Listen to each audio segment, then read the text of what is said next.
जिल्हा वार्षिक सर्वसाधारण योजनेअंतर्गत यंदा जिल्ह्यातील विविध विकास कामांसाठी मंजूर निधींपैकी 12 फेब्रुवारीपर्यंत केवळ 110 कोटी रुपये खर्च करण्यात आले असून उर्वरित 223 कोटी रुपयांचा निधी खर्च होणे अद्याप बाकी आहे। मार्च एंडिंगला आता 1.5 महिन्याचा कालावधी शिल्लक राहिल्याच्या पार्श्वभूमीवर अखर्च निधीतून जिल्ह्यातील विकास कामे मार्गी लागणार तरी कधी असा प्रश्न निर्माण झाला आहे।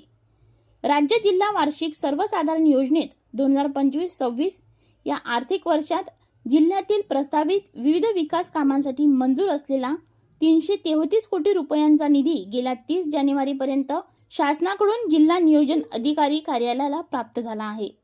उपलब्ध निधीपैकी 12 फेब्रुवारीपर्यंत 110 कोटी रुपयांचा निधी खर्च करण्यात आला असून उर्वरित निधी खर्च होणे अद्याप बाकी आहे।